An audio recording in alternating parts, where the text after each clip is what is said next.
build an environment of pursuing curiosity. You know who you are, who you really are. Like, you are listening to Everyday Educators on 1921 Radio. Everyday Educators, and we educate every day. Welcome back, loved ones. This is the Everyday Educators Podcast, and I'm your host, Jeremy, with the always beautiful Naomi. How are you, Naomi? I'm good. How are you? Just peachy.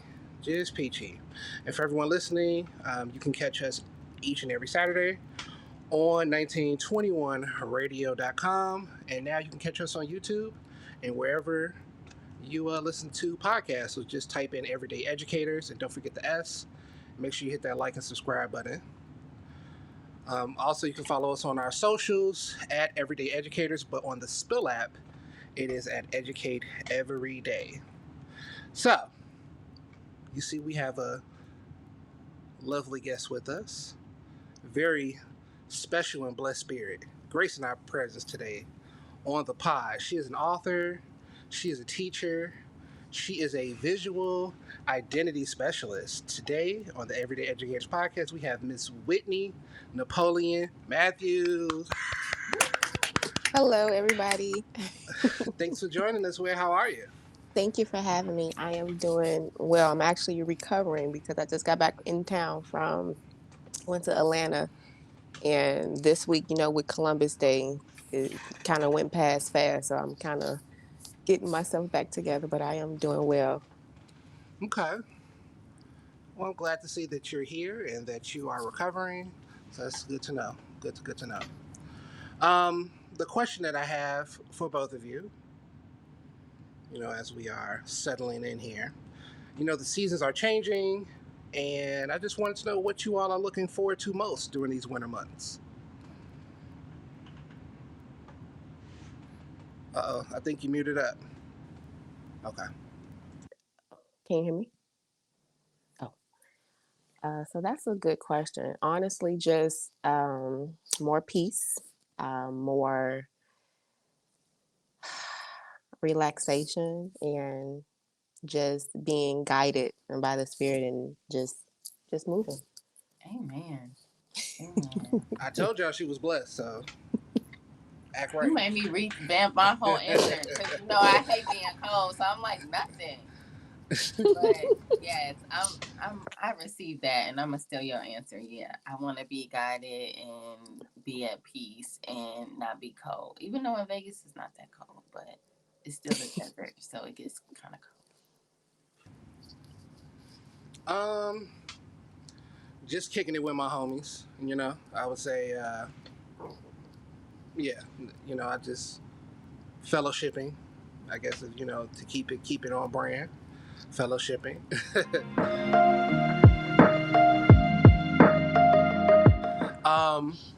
So we're going to transfer into our first segment, which is called Actual Factual. And this is where we have a conversation about some of the latest news in the headlines. To kick it off, I want to ask you guys, let me see, what's my question? All right. So to kick it off, I wanted to ask you to kind of speak to some of the woes or just kind of general experiences when you were last looking for a job. When you think back in time when you were looking for a job, and, as you both know, looking for a job is a full-time job. So just talk to some of your personal experiences. Nay, you? Oh, you're the guest. Oh, please. Okay. Oh man, Jeremy, I think that's a loaded question. It's a loaded question. I guess full time, me being really committed to job searching. It was that automatic feeling of anxiety, nervousness, just saying, okay, well, do I have all the bullets dotted? Do I have everything that they are looking for in a candidate? And I'm like, why do we got to go through this? I'm like, why is it?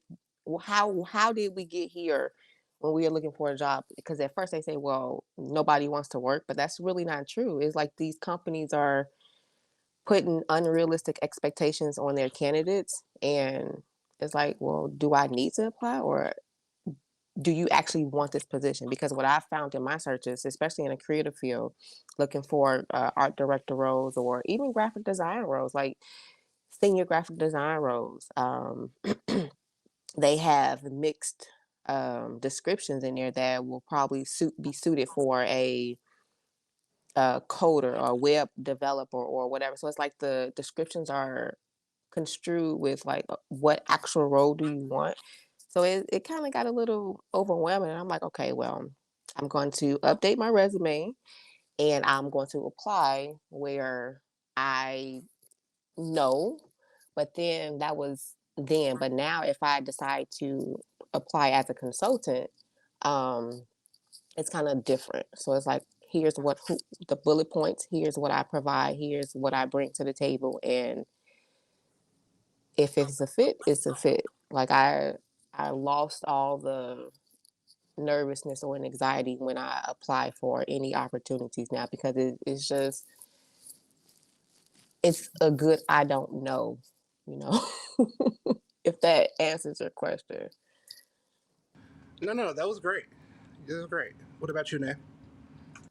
Um, I just remember like Googling all the questions for all the rounds. And so I would just, since I was not working, I would just like sit at my kitchen table with my computer and like write out each question, write out my answer, practicing those answers, and then like practicing with other people, which is like obviously an extensive process. But I found when I got the call for the interviews, like my confidence was like sky high because I felt like I had done everything I possibly could do to prepare myself for that moment. So, Okay. So that brings us to our story for the week. It comes from Derek Saul via Forbes.com. And Derek informs us that layoffs this year in 2023 are up about 200%. Now, thus far, Americans have lost over 600,000 jobs, 600,000 jobs, which is the second worst since the recession in '09. The tech industry was hit the hardest at over 150,000 jobs, followed by retail and the healthcare field. Now, as we know, being laid off is a bewildering situation if you don't have, especially if you don't see it coming, right? So, my question is, have either of you been laid off before? And can you speak to just kind of how you navigated that situation? Yes. To Okay. answer your question, I have been laid off before. And I don't know if it's the actual term being like a consultant. So pretty much the contract ended abruptly for me. And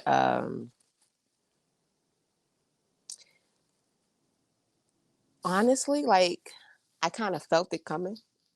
So in that process, I kind of like gave myself a mental prep saying any day now it's gonna come. So was I nervous? Yes. How did I handle it? I was okay. And when I say okay, it's because whether I saw myself at that company years down the line, I saw myself. But for me, I didn't see myself there. So it was okay when the layoff happened. And I just honestly updated my resume and moved on, because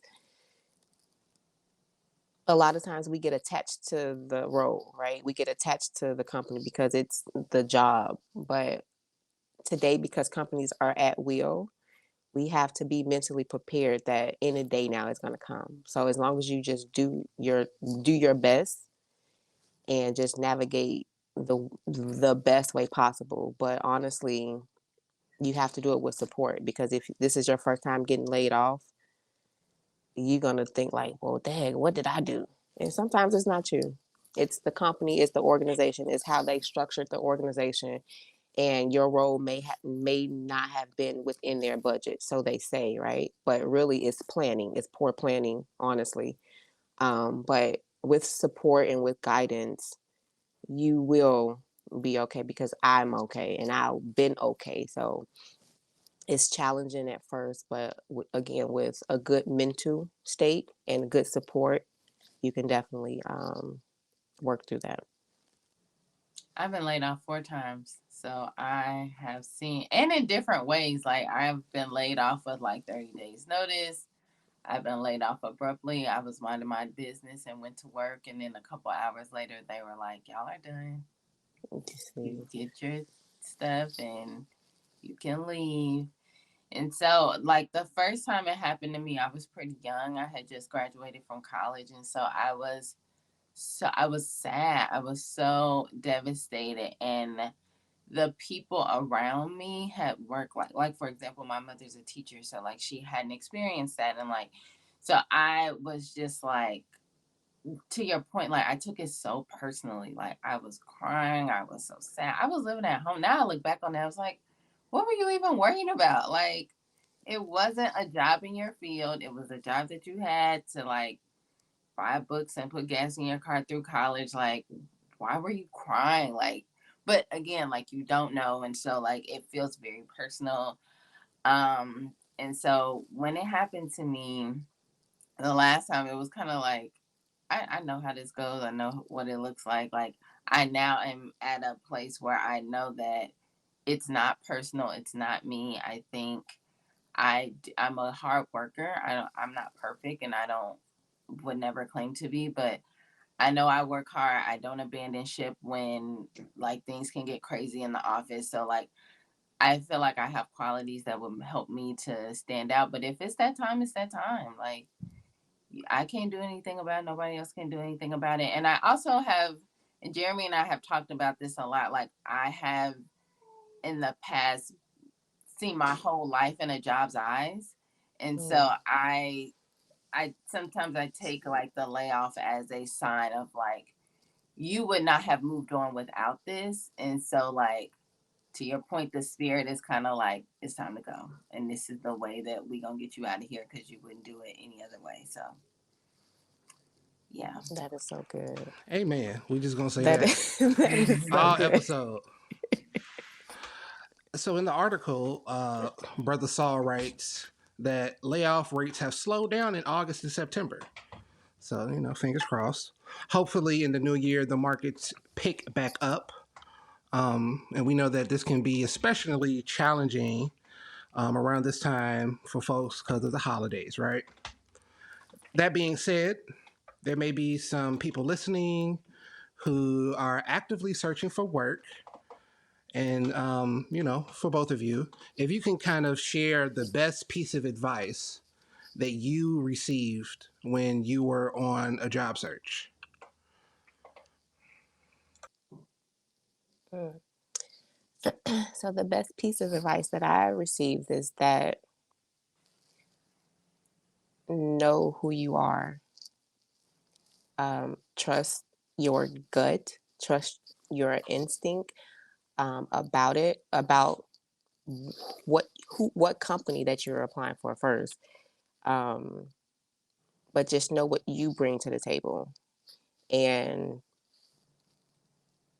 just stay positive in your search because it can be a little overwhelming and frustrating, but just stay on the up. And what I mean by staying on the up is that your experiences have brought you where you are now, so just add to your experiences. Never allow a layoff or getting removed or fired from a company deter you from moving ahead. So just keep going because you're building on your experience to where you desire to go. So keep moving, keep going, um, and just always believe in you, believe in yourself. Agreed. My one little bit of advice would be to like speak up. And one job I got, or two actually, It was because I was ear hustling in the coffee shop. Shout out to Sip and Savor. And someone was talking about how they got a job in social media management and social media marketing at a big company. And so I was doing the same thing before nonprofit. And so I just went up to her and was like, I heard you talking about this. I work in that field too. I don't know anybody else that does it. Like, do you mind if we exchange information? And she was very gracious and wound up actually being a mentor to me. And we still talk. And in the same vein, when I was hiring someone, the person that I actually hired reached out to me directly. She had applied for the job and she was like, I put my application in. I want you to know, like, I'm really interested. These are the things that like stand out about me, blah, blah, blah. And so I wound up hiring her. And so it doesn't always work out that way, but I do think that speaking up, saying exactly what you want or what you bring to the table certainly helps you stand out in that process. Amen. Another amen.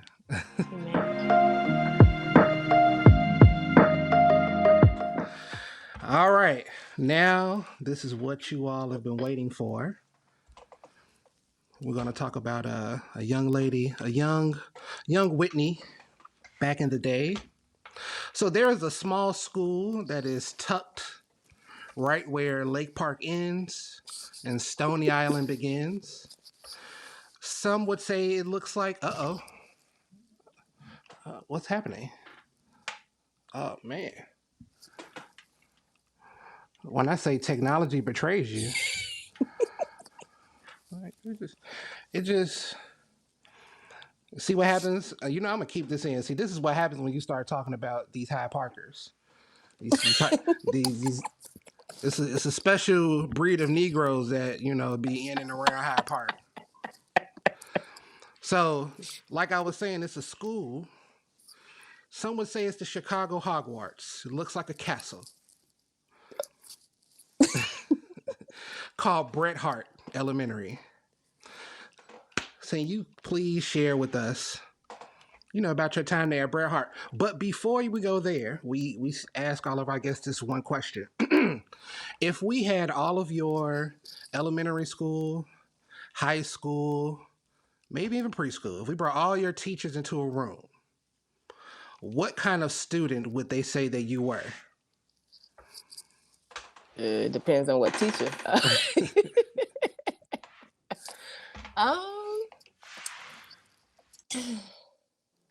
I believe that they will say that I am I'm dedicated. I'm a helper. I love to support people in ways that they don't think they need to be supported. I was a class, in grammar school, the teacher always picked like a student to help you like pass out papers or whatever.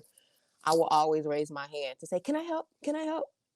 And I got picked. And then too, like I would stay after school and just clean up the classroom or organize the desk. I don't know. I was that type of the child. So pretty much I had other mamas in the school. Okay. That's all right.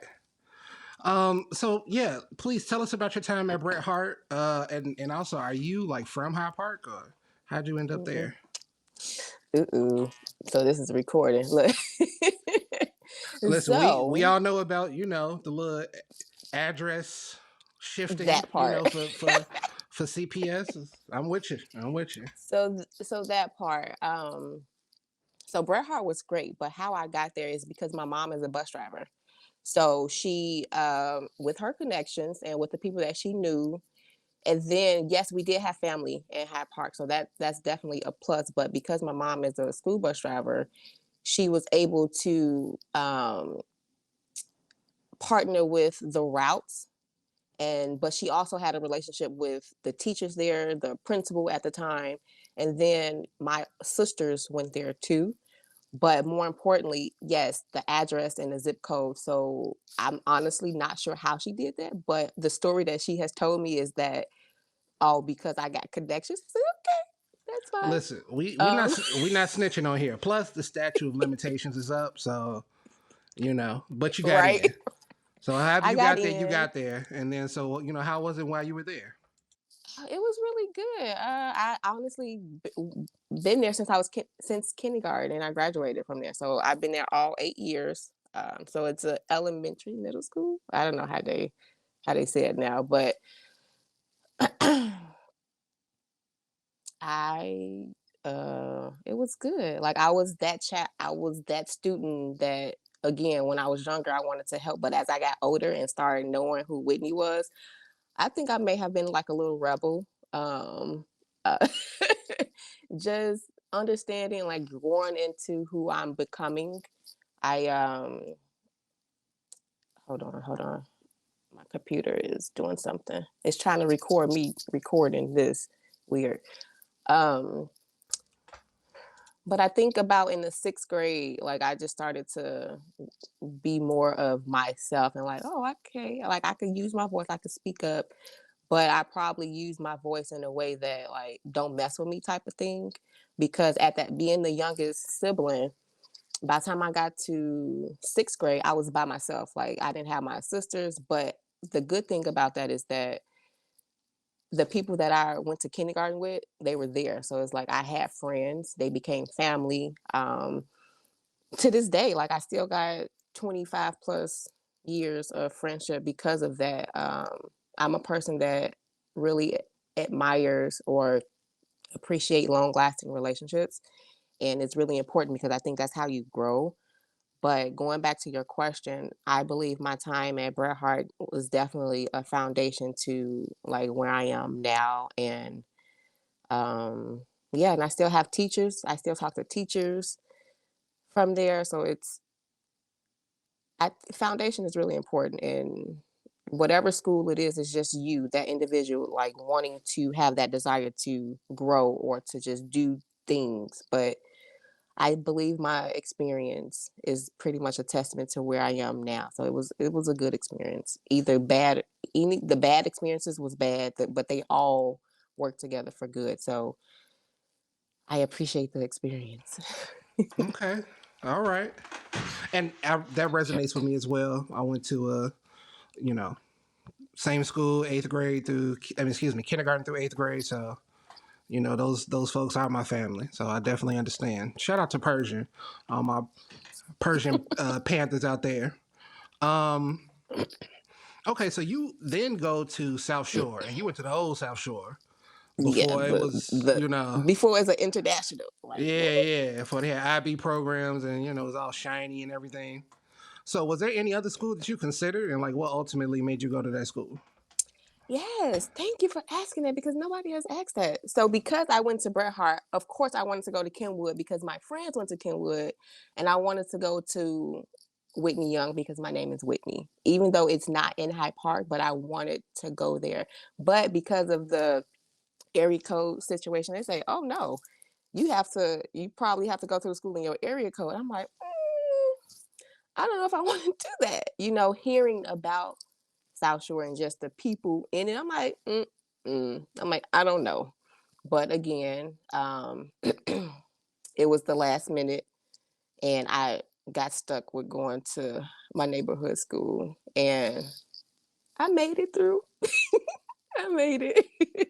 In fact, um, before they changed it into international school, there was a school called 1550. So in that process, they had like broken down the schools within a school. So like School of Arts, School of Entrepreneurship.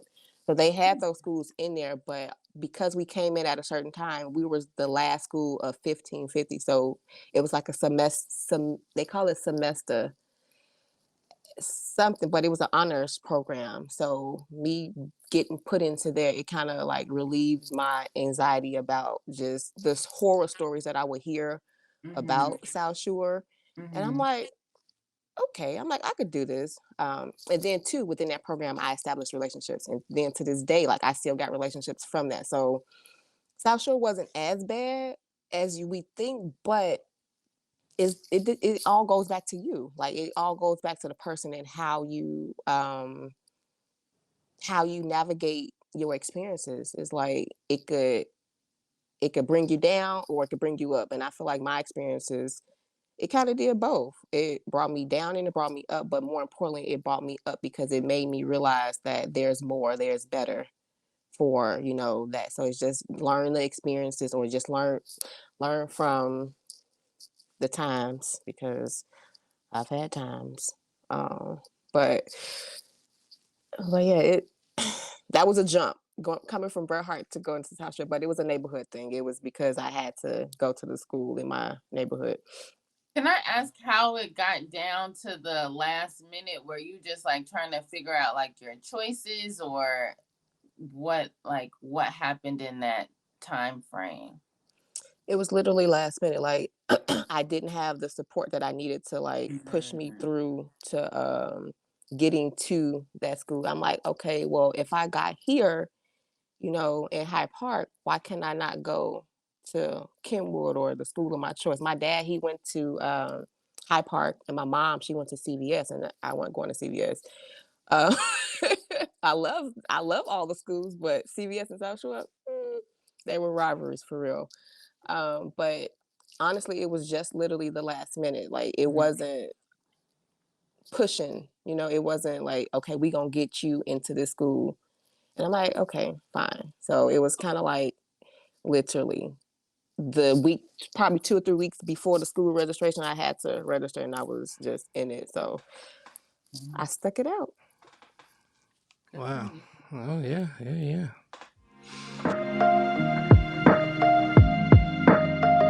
So before we go into your experience in college, I want to touch on something that is near and dear to both of our hearts. I want to talk about Trio. Oh, yes. Now, for those of you who don't know, our government funds college readiness programs under the general umbrella of Trio programs. There are, several of them. And so, Whitney, can you speak to which program you were a member of, and kind of just talk about your experience with Trio, and then you can transition into your experience while you were in college. Yeah, so I honestly believe Chicago State, the Upper Bound program, is the program that I participated in. And it was housed at Chicago State. And I started there when I was starting a sophomore in high school. And again, so how I got into the program, my aunt at the time, she is no longer with us.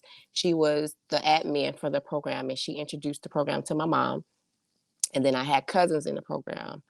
So they just told me to register because at the time, again, it was like the district thing. It's like I feel like I've been in this district type of situation for a while because they wasn't housing in the area. Like I believe South Shore at the time was out of their target zone. Like they were only targeting. I forgot the distance, and Jeremy, you could share with that, but for some reason that particular year they had opened up their recruiting districts or zones, if you call it, and South Shore was one of them. And I filled out the application and I got in. um, I was that student that was like, oh, let me see where I'm at, because it was new for me. But as I understood what the program was doing for me personally, I took it serious. Like at first, coming in as a sophomore, it's like, okay, I get to get away from home and, meet new friends and just see what it is, because we stayed on campus. And that's something that I wanted to do. Like I just wanted to get out of my environment to go into another environment. So getting into Chicago State and actually, well, the Upper Bound program, and actually, understanding what they were doing for the kids, period. It was it was game changing for me. It was just life changing. And again, to this day, I still got relationships from that program. That's great. Because honestly, Nate, I just believe that in order for us to grow, we have people. God put people in our lives to help us in all types of ways that you wouldn't even think that you need help in. And just to think back and just hear myself talk about this, like each level in my life, I still got relationships in that, and we have grown and grown. Um, with Chicago State, they were definitely a a foundation to my college experience because living on campus and understanding what that campus life feels like. They took us on college tours, so they took us out of town. So they pretty much opened my eyes to seeing like, okay, well, this is more to, just staying here in Chicago. So they were really firm on, you picking a school of your choice or making sure that the school that you pick has the major of your choice or the major that you desire. And they pretty much helped me walk through that process. Now, going back to the personal level, being the youngest, of course, I had those stipulations to where, oh, I don't want my child to go away, or I don't want this. And I'm like, okay, why? Right. So I did have those why questions. However, I understood why. And then, too, for me, because Chicago State took us on a lot of trips and tours, it's like I got to see the campuses. I got to see everything. And I'm like, okay, do I want this? I'm like, I could do this. But then me staying here, because essentially I ended up getting accepted to Robert Morris. At the time, it was Robert Morris College, but then they switched it to university. So I got Hold on. We gonna pause right there for a second. One, first of all, R.I.P. to Robert Morris. They not here no more. So if y'all I know. googling it, you can't go there. It's now Roosevelt. But Right. I wanted to interject. I'm going off script here. I'm freestyling, but we've all have participated in Upward Bound in some form or fashion, and so Nay, as someone who has done several workshops there, I would like for you to just kind of talk to like your experience on the other side working with Upward Bound, and then Whitney, you could jump back in with your time at Robert Morris. Okay. I loved it. Like, it made me sad that I moved away and I couldn't do more, because I think Jeremy and I talk about this often of like, there's so many things that are out there that students just don't know are like actual jobs. Like, my first my first job out of grad school was at Chicago State, and it was because I spoke up, and I was the social media strategist, and that was like my actual job, which led me to get another social media job at like a really big company, and I had like benefits and a salary and like all those things. And so when I went back to Chicago State to do a workshop, like a social media workshop for Upward Bound students, they were like, what are you saying? And I'm who cares about their likes and how many people have shared? I'm like, okay, that's the data. You gonna be my data person. Who cares about their caption?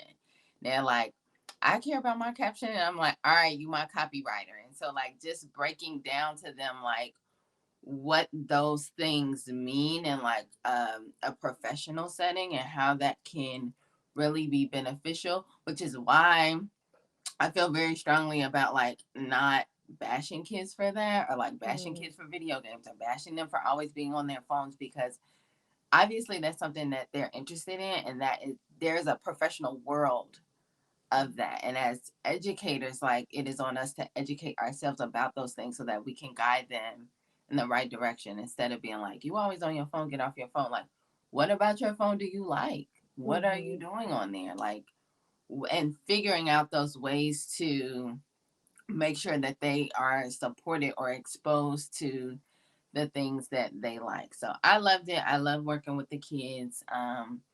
There's always like one or two that are just like rock stars, and you're like, I can't wait to see what you're gonna do in 10 years, because you just on it. But yeah, I really enjoy being able to pop up and do workshops with them. One time I worked with Jeremy on a career day. So we brought in different people from different careers to come in and talk to them, which was really eye-opening to them, because I was adamant about like making sure that people showed up that they otherwise probably wouldn't have access to. Like, we love teachers, we love doctors, we know they exist. We need the person that schedules all the interviews for the news, because those people there's also a job in podcasting where you schedule all those interviews and you were doing all that research. So like whatever podcast that you're listening to, or like short YouTube videos or interviews, like those are jobs as well. So it's fun. It's a good time. Does that answer your question? Oh yeah. I'm not gonna get on my soapbox right now because y'all know I love Upper Bound. But I will say that Nate just hit a point, which is why we're here today. That is the sole reason why we're here. It stemmed from the work that we were doing at Upper Bound, and that is broadening young folks' horizons. Right? Like there are new said it so much careers. better than me. No. I mean, I've written it down a couple So times. That's eloquent. don't do that. But remember, I work for you now, so no. But seriously, there are new there are careers in emerging industries. There are, a lot more sustainable careers and areas where they need people, and they need people that look like us. And so we bring in folks into Upper Bound, and now we continue that work here. Everyday educators such as Whitney, someone who also I met because she was working with us at Upper Bound and found out that she was, a trio alum, and to show these young people that they can use those skills in new ways and in different areas, right? And kind of scratch that itch when they want to do something, but they just don't know what it's called. And then they meet a Nate and say, oh, I could be a social media strategist. They meet a Whitney, I could be a visual identity strategist. And like, I want to be like her because she looked like me. And I want to go to Robert Morris and Full Sail University, which you are the second person that I met who went there. Whoop, whoop. I love it. So on that note, like talk about college, talk about Full Sail, your experience and all that good stuff. So before I went to Full Sail, I was at Robert Morris. Graduated with my undergrads in graphic design, graphic arts for associates, and then the bachelor's graphic design of applied science, something like that. Yeah, I don't know the titles. Right? Like, I don't know. But I got my associates and my bachelor's at Robert Morris, and then they did the name switch. So when I graduated, my degree said college. And then I requested that, because it was a whole thing, like when they did the university, and then now to know that they merged with Roosevelt, and it's like, okay, so now they're not here. So it's like, that was a stepping stone, right? But they served their purpose for me in my life. I got what I needed, and from there, I started my career as a graphic designer in the corporate space at a really young age, and I was really excited about that. And from there, I just been in a corporate, working in that corporate space for quite some time until I got let go. And yes, at a young age, I did get let go, and I honestly took it personal. This is because it was my first job. However, understanding what I know now, it's like, as what I explained earlier about just the leadership. It's like when we put people in leadership and they don't take the time to get to know their employees or the people that are working for them, it kind of hinders the work environment. And I didn't realize that until I was out of it 15 years ago, or 15 years later, right? Because at the time I was 19, 20, excelling in my career and doing the things that I know to be good, and learn and applying the things that I learned from undergrads to what I'm doing now. I was doing it. But I just kept going. I kept going. Fast forward, because I was working in the corporate space, I didn't go to Full Sail right away because I was working. But after me being let go from that opportunity, I started my business as a designer, supporting small businesses and creating their brands, and just doing the same things that I was doing in corporate, but just doing it for small business owners in Chicago. And from there, I'm like, okay, well, I knew that I wanted to get my master's degree in this, but also I enjoy film too. So when I was searching for schools, and excuse me, let me back up a few minutes. So at the time, Robert Morris University, they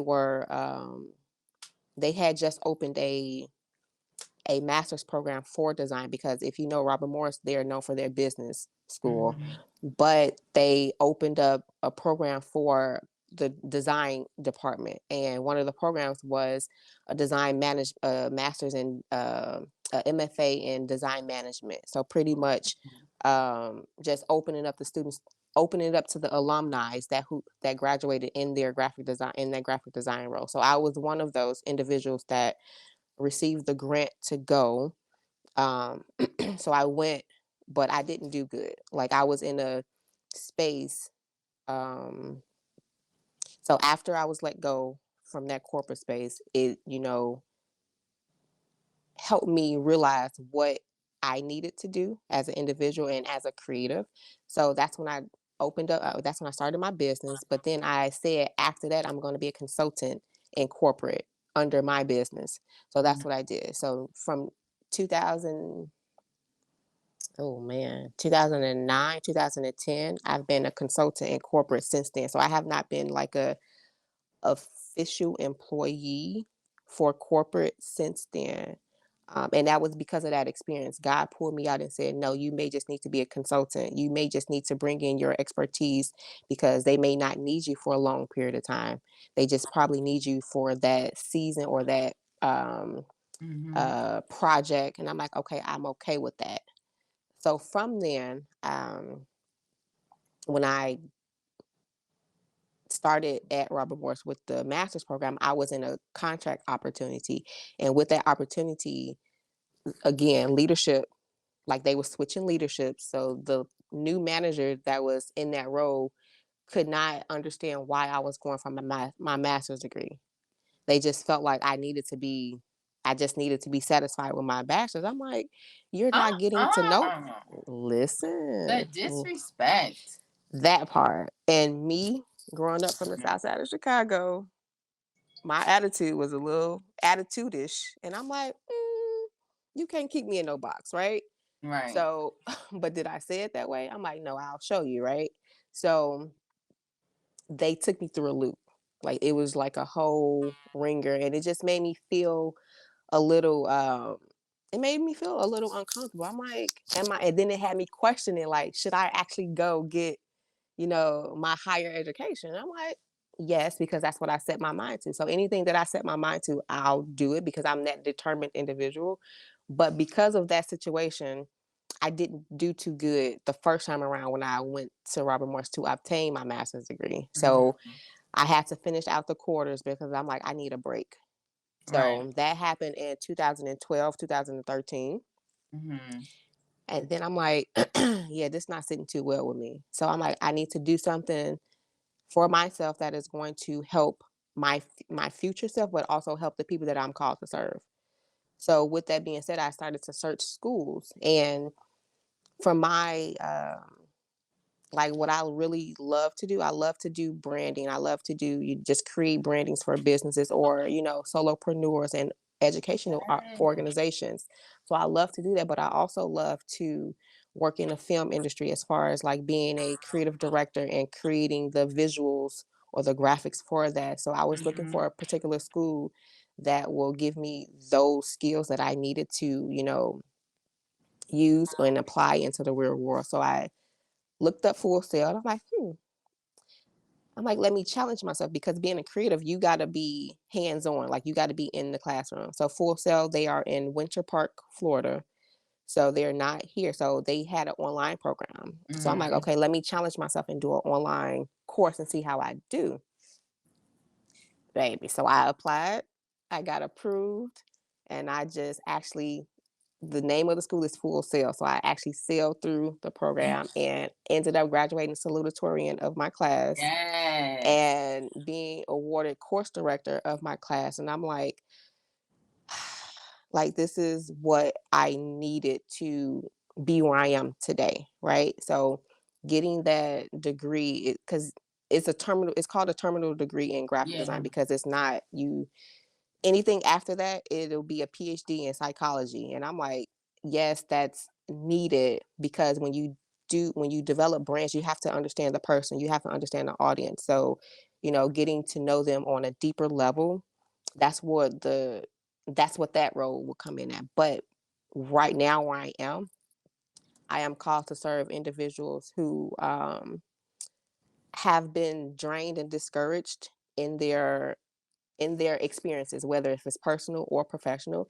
And I'm helping them pretty much trust a distinct value in their identity so that they can live out the vision that was given to them with no regrets. Because a lot of times we allow our experiences to hinder our progress. And it tugs at me when I see people not doing the thing that they desire to do. So me offering my supportive hand and saying, okay, this is step one, step two, step three. So me being where I am, it's a it is an amazing place, and I know it's going to be. I'm definitely evolving, but where I am now is definitely a good place for individuals who need that support and to actually retrust themselves because they've trusted themselves in the past, but because of those experiences, they haven't found the right person to support them, and I'm that person. Amen. Come on, listen, this the amen That corner now. is beautiful. I receive Man, all of it. I needed like I'm gonna put some like harps and some strings in the back. You know, we gonna make a crescendo, like Mhm. It's so funny. put that new Kirk Franklin on. But anyway, so Mm.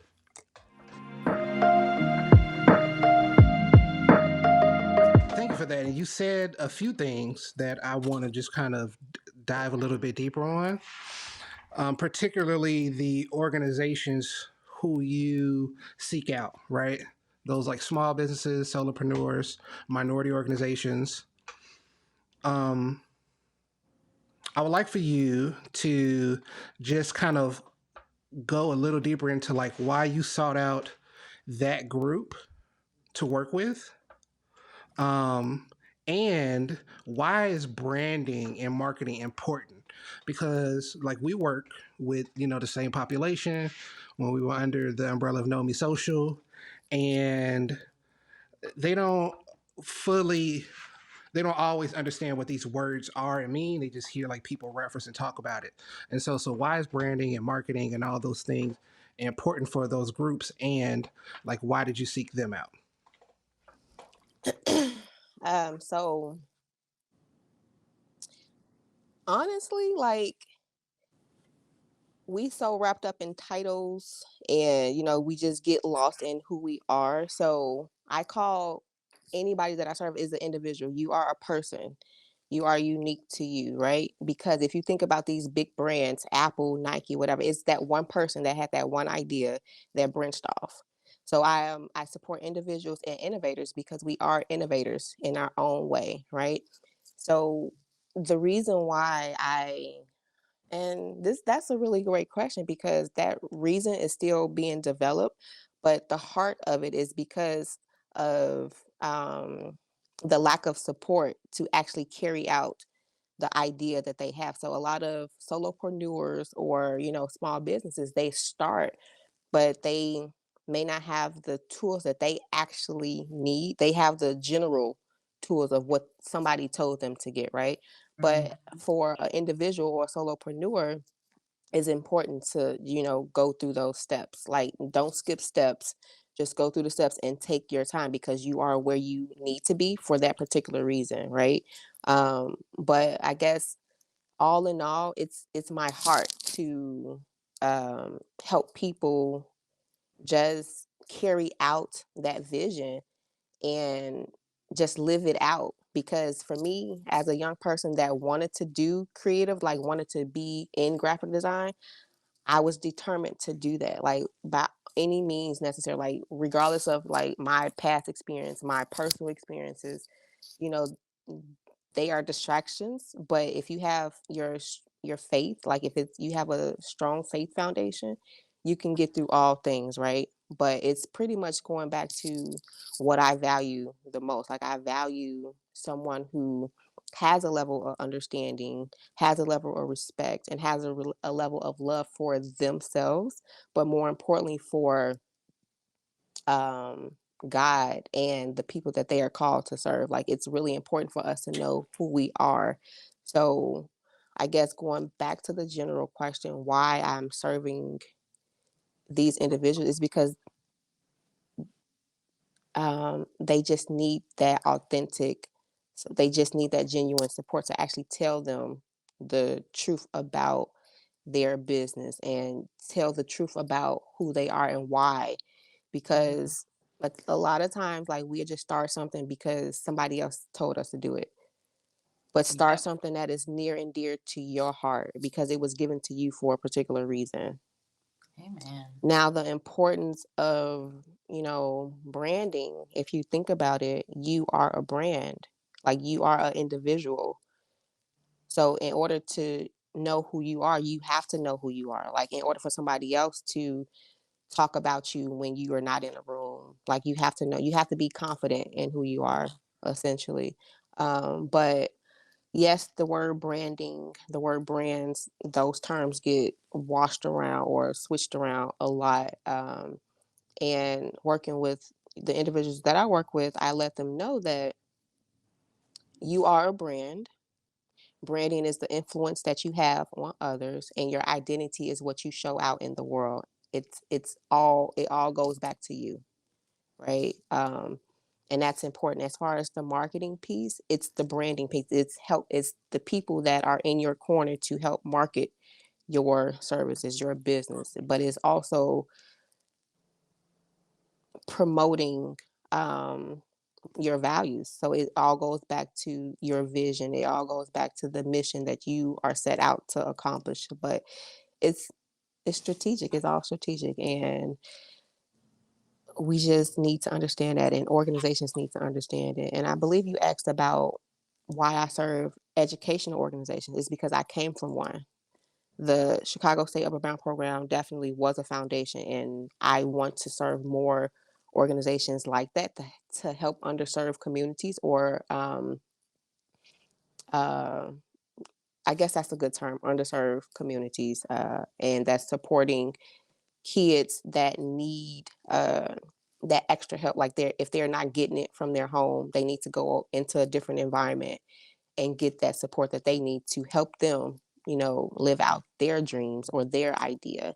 But educational organizations are definitely near and dear to me because I came from one and I know what it could do for you. Amen. I wanted to ask about how did you land on the title of visual identity specialist? That is a good one because identity is important. So you will probably hear me say identity a lot.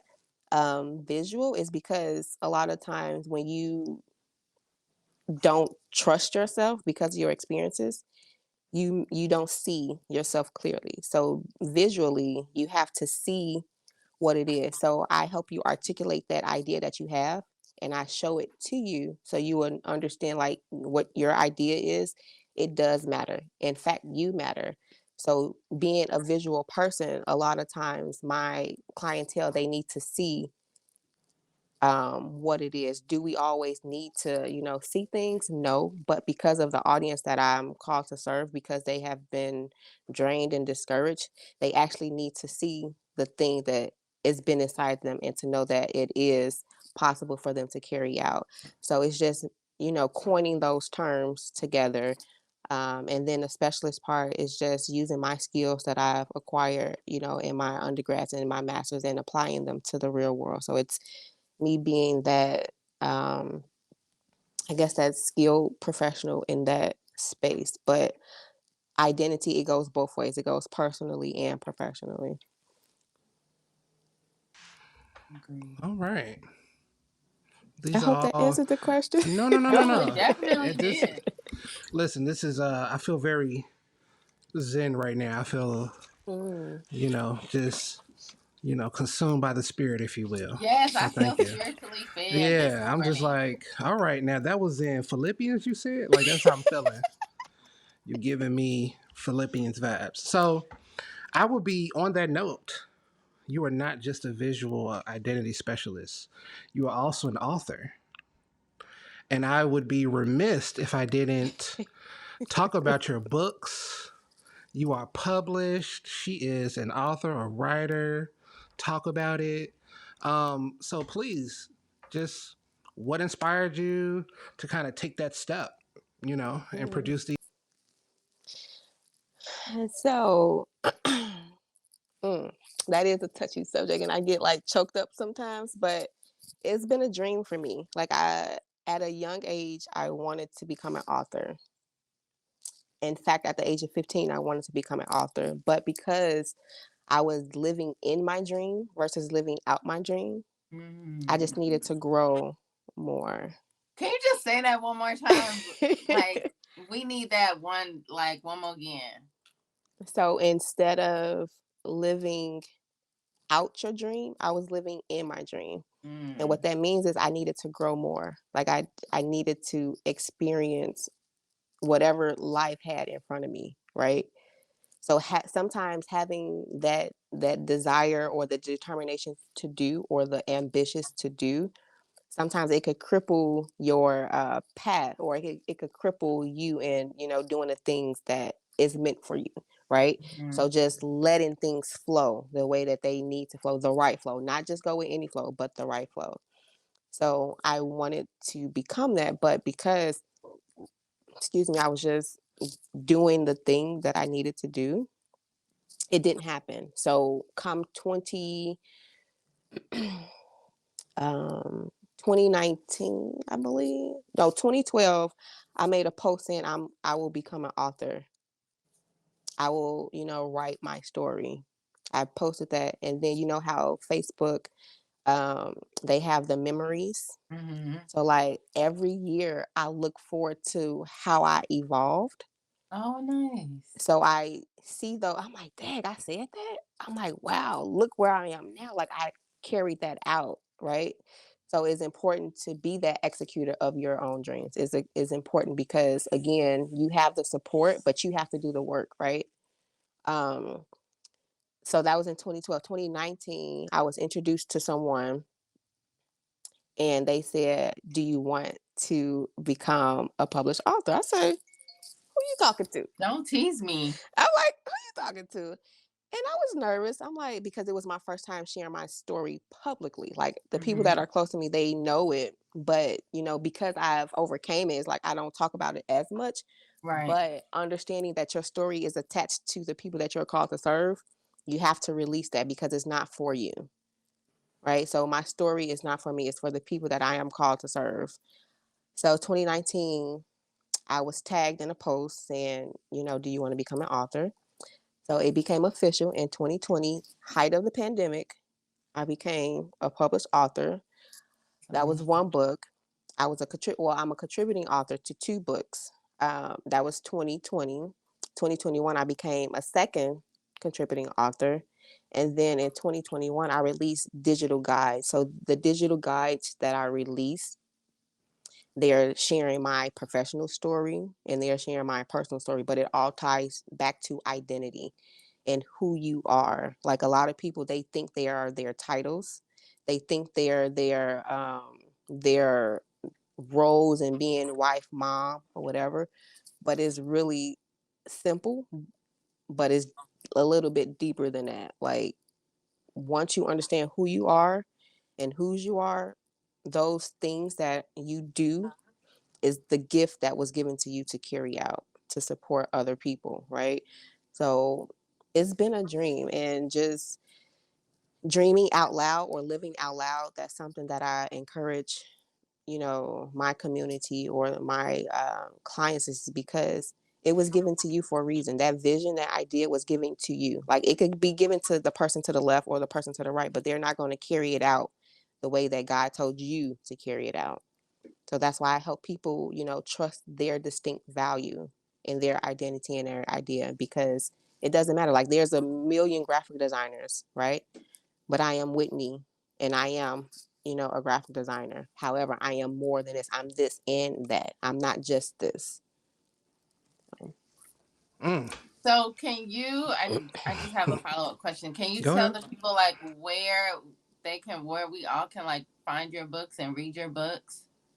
Yeah, so my website is whitneynapoleon.com.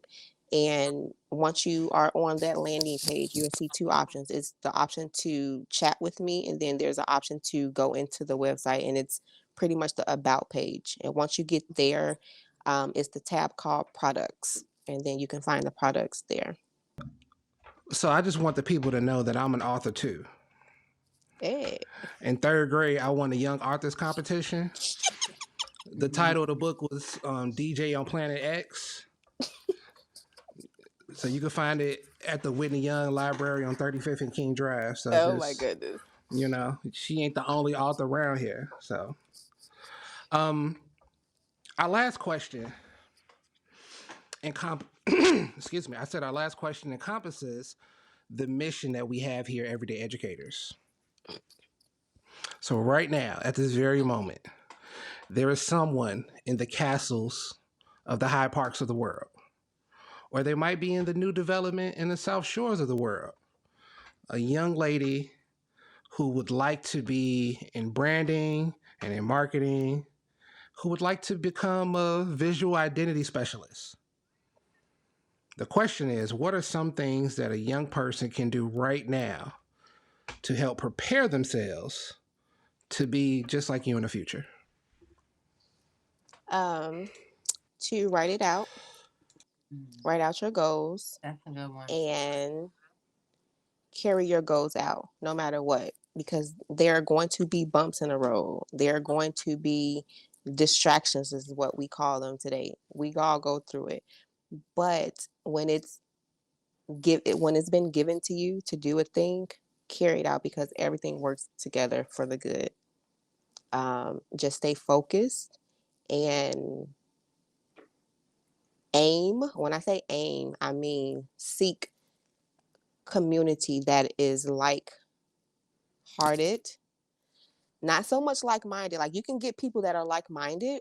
However, when you get people that are like-minded, they're going to think like you. You need somebody to think in the opposite direction of you, with the same heart, with the same intent, with the same value. So never be afraid to reach out to the people that have been put on in your path. They've been put in your path for a reason, right? And we have all heard there's a reason, a season, and a lifetime for anybody to come into our lives. So my words of encouragement for you is just to write your ideas down, write what you want to do down, and carry them out step by step. Ask for help, because you will receive. When you ask, you will receive. And stay focused, because we can get distracted.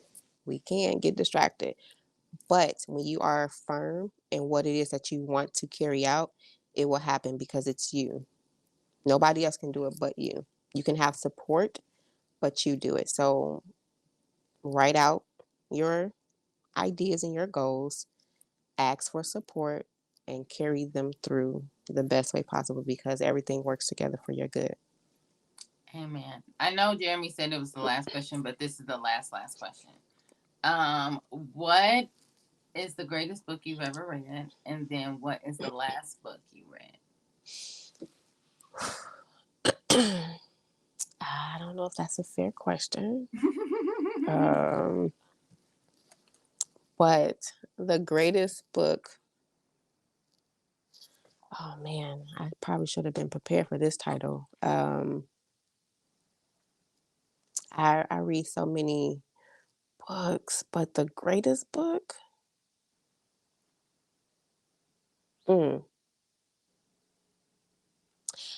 Honestly, I would say Think and Grow Rich by Napoleon Hill. Not because that's my last name, but because that has been a foundational book.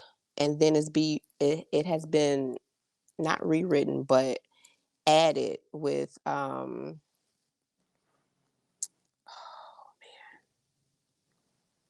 gonna just keep it there.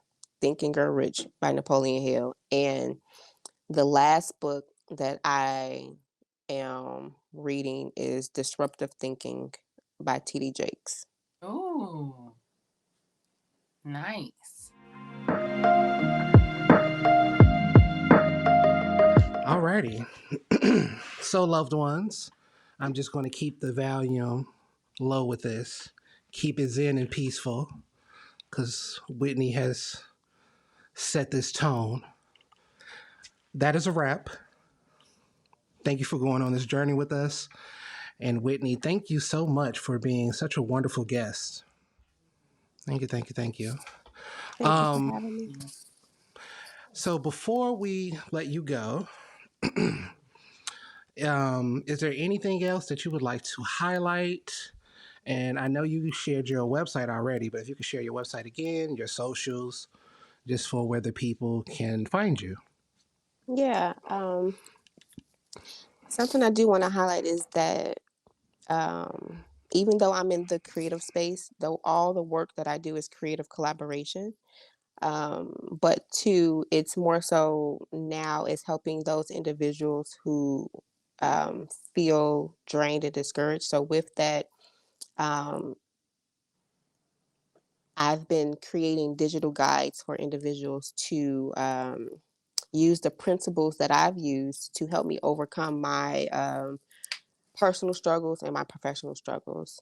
And I'm sharing that to say I'm on a mission to inspire individuals, just by impacting them with words and, just encouraging words, but also um, who is seeking, you know, a fresh perspective and personal growth and personal development. You can find me and my works at whitneynapoleon.com. Everything that I do is there. As far as social, I am on all platforms at I am Whitney NM. So that's IAMWHITNEYNM.